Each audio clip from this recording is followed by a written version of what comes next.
Hello and welcome. तर सर्वांचं स्वागत आहे JEEच्या प्रॅक्टिसमध्ये. काही स्पेशल टॉपिक्सवर आपण क्वेश्चन सॉल्व्ह करतोय.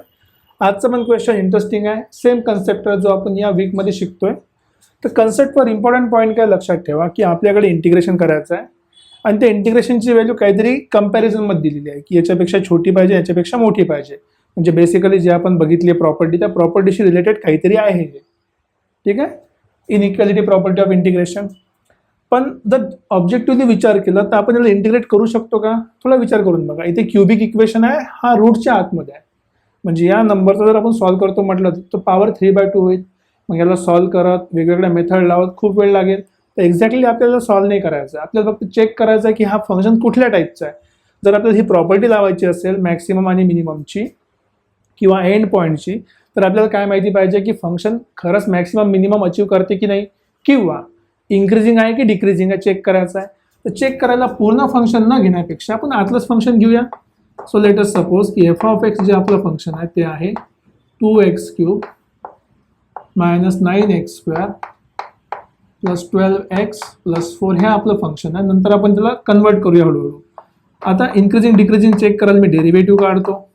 हा झाला 6x² 18x + 12. डेरिव्हेटिव्ह जर आपण इक्वल टू 0 केला तर आपल्याला काय भेटते? पॉईंट्स मिळतात. कशाचे? चेंज इन द कर्वचा स्लोप, पॉझिटिव्ह किंवा निगेटिव्ह. तर तोच पॉईंट काय असते? मॅक्सिमा किंवा मिनिमाचा. जर याला सॉल्व्ह केलं तर मला काय मिळणार? x² - 3x + 2 which is also equals to 0, किंवा 6 × हा झाला x - 1 आणि x - 2. आता बघा, हे f' ची गोष्ट सुरू आहे. आता डेरिव्हेटिव्ह कधी पॉझिटिव्ह आहे कधी निगेटिव्ह आपल्याला चेक करायचं आहे. तर मी काय करतो, एक नंबर लाईन ड्रॉ करतो. ही माझी नंबर लाईन आहे.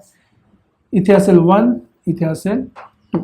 जर तुम्हाला आठवत असेल आपण जम्पिंग साईन म्हणा किंवा साईन कन्व्हेन्शन्स किंवा साईनची असाइनमेंट पाहिली आहे फंक्शनमध्ये, की ही जी व्हॅल्यू 2च्या समोरची सगळ्या व्हॅल्यू 2 पेक्षा मोठ्या आहे, म्हणजे दोन्ही व्हॅल्यू पॉझिटिव्ह असणार. तिथे पॉझिटिव्ह आला स्लोप, इथे स्लोप आहे निगेटिव्ह आणि इथे स्लोप आहे परत पॉझिटिव्ह.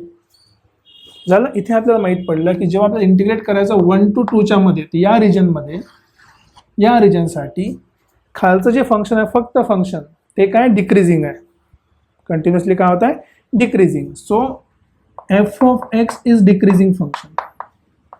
ठीक आहे, ऑब्विसली स्ट्रिक्टली आहे कारण की तिथे कुठे 0 झालेलं नाही आहे. So it is strictly decreasing function. आता मी काय केलंय, त्याचा घेतलाय रूट घेतलाय आणि मग त्याचा केलाय रेसिप्रोकल. रूट घेतला तरी फंक्शनमध्ये जास्त चेंज होणार नाही. इन्क्रीजिंग असेल तर इन्क्रीजिंग राहणार, डिक्रीजिंग असेल तर डिक्रीजिंग राहणार. तर जेव्हा आपण त्याचा फंक्शनचा रूट घेतला आणि नंतर त्याचा रेसिप्रोकल केला, जेव्हा आपण रेसिप्रोकल घेतो तर फंक्शन चेंज होते. जर तुम्हाला नसेल माहीत की जर समजा x समजा एखादी व्हॅल्यू असेल सर 1/5 आहे, ही काय 1 पेक्षा छोटी आहे, बरोबर? 1 पेक्षा छोटी आहे. आता रेसिप्रोकल घेतला. रेसिप्रोकल म्हणजे खालचा वर आणि वरचा खाली, ते साईन काय झाली? ऑटोमॅटिकली चेंज झाली. इथे पण काय होणार? स्ट्रिक्टली डिक्रीजिंगचं काय झालं? Is strictly increasing. म्हणजे आता या रिजनमध्ये हे इन्क्रीजिंग आहे, तर या दोन रिजनमध्ये काय असणार आहे? ते डिक्रीजिंग.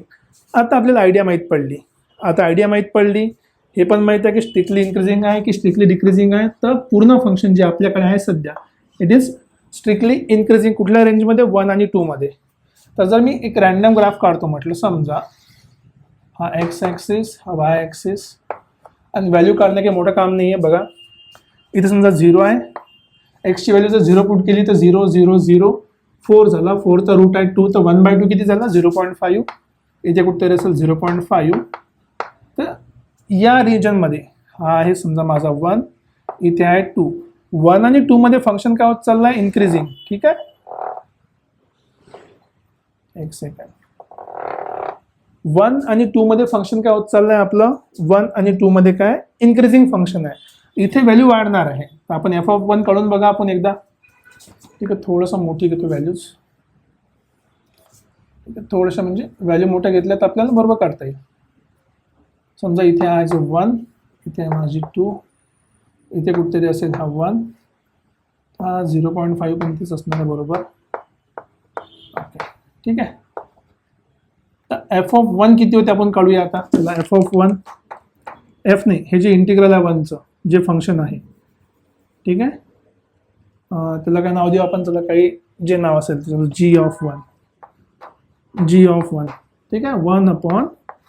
1/√, व्हॅल्यू पुट करा. 1 व्हॅल्यू पुट केलं तर 2 - 9 + 12 + 4, 12 आणि 4 16, 16 आणि 2 18, 18तून 9 गेले, 9 आले. आय थिंक करेक्ट लिहिलं आहे 1 आणि 2च्या मध्ये, ठीक आहे. किती झाले? 1/9 मीन्स 1/3. ओके, 1/3 ना. 12 आणि 4 16 आणि 2 18, 18तून 9 गेले, 9 राहिले. सो 1/3. जी ऑफ 2 काढून बघूया. जी ऑफ 2 जर आपण काढतो म्हटलं तर बघा किती होणार आहे. √च्या आतमध्ये सगळं. चला जी ऑफ 2ची व्हॅल्यू पुट करा. 2चा पॉवर 4 झालं, दॅट इज 16 मायनस 2चा स्क्वेअर 4 36, 9 चौक 36 प्लस 12 × 2 24 प्लस 4, 24 आणि 16 34 प्लस 4 ये हो गया 1/√8. ठीक आहे. दोन गोष्टी आपल्याला मिळाल्या, इथे 1/3 मिळाले, ते 1/2 मिळालं, नो प्रॉब्लेम. आता 1 साठी 1/3 म्हणजे किती होणार आहे? सपोज इथे 0.33, मी ॲज्युम करतोय फक्त ग्राफ हा झाला 0.33 असेल आणि इथून थोडी इन्क्रीज झाली व्हॅल्यू तर 0.5 पेक्षा कमीच आहे ना 1/√8ची व्हॅल्यू, थोडासा वर गेला असेल तर हा आपला ओरिजिनल जो ग्राफ आहे तो ग्राफ बघा कसा होता. मी मुद्दा म्हणून थोडा टाइमपास करतो ग्राफ सॉल्व्ह करण्यात आणि तुम्हाला आयडिया आली पाहिजे की डिफिकल्ट काम नसते. तर बघा 0च्या लेफ्ट साईडला म्हणजे ॲक्च्युली 1च्या लेफ्ट साईडला ग्राफ काय डिक्रीजिंग आहे, इथून कुठून तरी वरून आला असेल खाली, हा डिक्रीज झाला इथे आणि इथून काय झालं थोडासा इन्क्रीज झाला आणि परत इथून तो काय झाला 2च्या समोर डिक्रीज झाला. तर डिक्रीज का बरं म्हटलं, कारण की इन्फायनाईटकडे जर ठेवलं आपण व्हॅल्यू तर 1/∞ काय होणार 0, तर समोर जाऊन तो 0कडे जाणार आहे, समोर जाऊन तो 0कडे जाणार आहे. मग हे जर समजा इन्क्रीजिंग असेल तर हे दोन काय झाले आपोआप डिक्रीजिंग. तर बघा आपल्याला रेंज कुठली पाहिजे, आपल्याला एरिया पाहिजे हा सांगायचा आहे की या याच्यामधला रेंजचा जो एरिया आहे, सॉरी 2 पर्यंत पाहिजे होता, ठीक आहे, माय बॅड, 2 पर्यंत, ठीक आहे. तोच आपण ग्राफ दाखवू शकतो जो आपण थोड्या वेळ पहिले केला होता की हा जो ग्राफ आहे, हा जो एरिया आहे, हा एरिया कुठल्या तरी 2 व्हॅल्यूच्या मध्ये राहत आहे. सिंपल. ओके, चला आता आपल्याला माहिती आहे. सो हे जे फंक्शन लिहिलं मी आता की जे काही इंटिग्रेशन असेल आय जे आपण लिहिलं आहे त्याचं इंटिग्रेशन करायचं कुठून 1 to, ठीक आहे, फंक्शन लिहू का आधी, माझं मूड नाही. सो बेसिकली हे जे फंक्शन आपण लिहिलं आहे की इंटिग्रल 1 to 2 जागा बसणार आहे, integral 1 to 2 dx upon √2x³ minus 9x² plus 12x plus 4. ही जी फंक्शनची व्हॅल्यू आहे ही आहे 1/√8 पेक्षा लहान, 1/√8 पेक्षा लहान आणि कायच्यापेक्षा मोठी आहे 1/3 पेक्षा मोठी आहे. दोन्ही साईडला आपण काय केलं इंटिग्रेट केलं 1 to 2 पर्यंत, इथे पण काय केलं इंटिग्रेट 1 to 2 पर्यंत केलं इंटिग्रेशन, ठीक आहे. इंटिग्रेट केलं तर सोबत काय येणार आहे dx येणार आहे. इंटिग्रेट जर आपण केलं तर सोबत काय येणार आहे dx, कोणत्या साईडला, दोन्ही साईडला dx येणार आहे आपला, ठीक आहे. काय मोठं काम नाही आहे, दोन्ही साईडला काय येणार आहे dx येणार आहे, ठीक आहे. इथे 1/3 पाहिजे, 1/2 जरी केलं चुकते, ते 1/3 आहे ॲक्च्युली. सो इंटिग्रेट केलं. आता हे तर आपलं इंटिग्रेशन आहे आय आणि आपल्याला माहिती आहे सिंगल फंक्शनचं इंटिग्रेशन काय असते, direct upper limit minus lower limit, तेच मॅक्सिमम मिनिमम आणि वेट किती आहे 1/√8. Same logic, upper limit minus lower limit 2 - 1 × 1/3. So आपला आन्सर आहे 1/3 आय लेस दॅन, ॲक्च्युली लेस दॅनच लिहू आपण, ठीक आहे, 1/√8. हेच आपल्याला प्रूव्ह करायचं होतं जे आपण इथे प्रूव्ह केलेलं आहे. बघा क्वेश्चनमध्ये मी 3 कन्सेप्ट घेतले. पहिला कन्सेप्ट की या फंक्शनला क्यूबमध्ये असल्यामुळे आणि हे रूटच्या आतमध्ये असल्यामुळे इझिली सॉल्व्ह करता येत नाही. इझिली म्हटलोय मी, सॉल्व्ह करता येत नाही असं नाही आहे, इझिली सॉल्व्ह नाही करता येत. सेकंड गोष्ट, या फंक्शनला जर सॉल्व्ह करता येत नसेल तर इनइक्वॅलिटीचं काम येणार, पण ही इनइक्वॅलिटी चेक करावं लागेल इन्क्रीजिंग आहे की डिक्रीजिंग आहे तर, कारण तेव्हाच आपल्याला मॅक्सिमम आणि मिनिमम व्हॅल्यूची गोष्ट माहीत पडेल. तर मी त्या फंक्शनला आधी चेक केलं, खालचं फंक्शन मला माहीत पडलं की या रिजनमध्ये डिक्रीजिंग आहे, या रिजनमध्ये इन्क्रीजिंग आहे. पण जर मी रेसिप्रोकल घेतला तर हे उलट होईल, इथे डिक्रीजिंग होईल, इथे इन्क्रीजिंग, इथे डिक्रीजिंग. बस तेच पॉईंट इथे प्लॉट केले. इथून डिक्रीजिंग आहे इथपर्यंत, इथून वरती वाढला, परत समोर तो काय गेला, डिक्रीजिंग झाला. आणि असं जर फंक्शन आपल्याकडे असेल तर आपल्याला माहित आहे की f(1) आणि f(2) च्या मध्ये फंक्शन आपल्याला आहे, कारण हा f(1) आहे, हा f(2) आहे, म्हणजे g(1) आणि g(2) च्या मध्ये लाय केलं, फंक्शनला त्याच्यामध्ये लिहिलं आणि दोघांचं काय घेतलं, इंटिग्रेशन.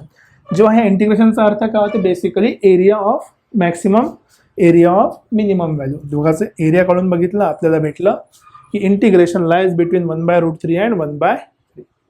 राईट. काही डाऊट असेल कमेंट सेक्शनमध्ये नक्की लिहा आणि होईल तेवढं शेअर आणि लाईक करत चला. भेटूया परत पुढच्या क्वेश्चन सोबत. Till then take care. Bye bye.